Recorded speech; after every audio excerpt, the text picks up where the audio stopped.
operation and toll collection system. The Physical Infrastructure Committee of Parliament recommended the immediate termination of the contract of Pinnacle Security Limited from operating the Kampala-Entebbe Expressway in a report of the inquiry into the management of the first due of 4-lane toll road in the country.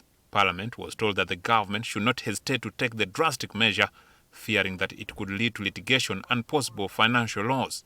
They defended that the award of the contract to Pinnacle was in the first place irregular and illegal because the advice of the Attorney General was never sought. The lack of Attorney General's legal advice, therefore, was an illegality and cannot be cured. Therefore, there is no subsisting contract with Pinnacle Security Limited. In case you are fearing financial implications, court, there is no contract.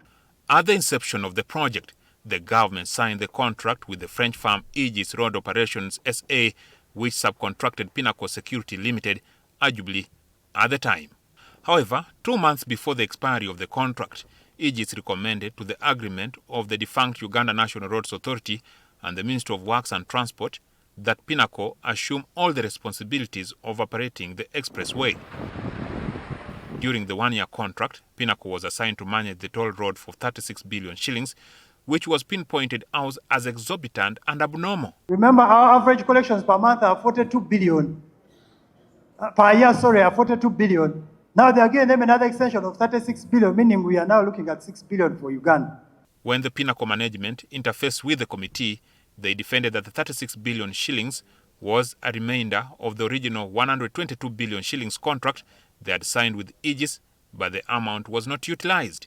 Annoyingly, however, was the fact that despite Pinnacle being part and parcel of managing the expressway, the investigating committee accused them of doctoring traffic and revenue data. It was pointed out that Aegis and now Pinnacle underdeclared the collected revenues, misclassified vehicles, operated the revenue collection system manually, enabling leakage. They refused to furnish the government with the source code of the computer software to enable auditing.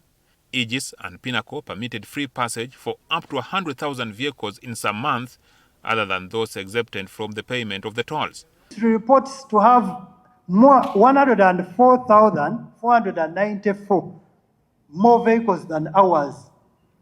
But again, what beats our understanding, they report less revenue.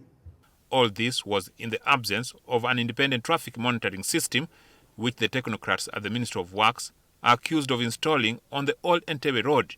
This is a system, it just has a control box on both sides of the road, and they put sensors underneath the road. And it costs just 200 million. So we expected the minister at least install this one to help us audit these people. But to our surprise, they installed it on the old Entebbe. And not a road like this of strategic importance. Also faulted in the report is the Office of the Auditor General. The report indicated that at no moment did the Auditor General conduct a financial audit on Aegis during the 5-year contract. It was pointed out that the failure was despite the Committee of Parliament on Commissions, Statutory Authorities and State Enterprises recommending at one point in time that the Auditor General conduct the financial audit. The committee observes that there was a deliberate neglect of duty on the part of the Auditor General. The only audit he did was in 2023, and this was on the fence. You can see the Auditor General's report. He said there was no fence and the lights were not there, but he did not audit revenue. The Auditor General's report is also attached. He did not audit the revenue. And we are going to continue to engage so that we empower that office. The question was, who audits the Auditor General? Just like the question, for us we are audited by the voters, but by everybody. On top of the committee recommendation is the immediate termination of Pinnacle's contract. The Ministry of Works and Transport takes charge of managing works on the expressway.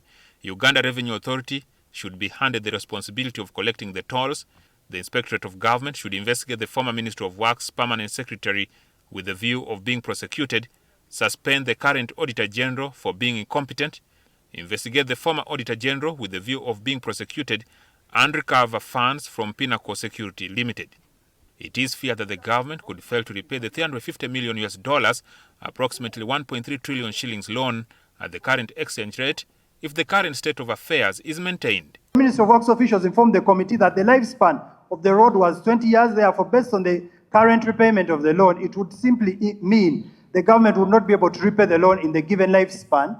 above due to the high operational costs to private contractors. The Minister of Works and Transport, Fred Byamukama, and the Attorney General, Sam Mayanja, had appealed to Parliament during the debate to afford them more time to scrutinize and understand the report before reporting on possible action. I need time to read through this comprehensive report because it is a very important report. So that I come back and report from the informed point of view. Jackson Onyango, NTV. And he would tell us there would be issues that we want to push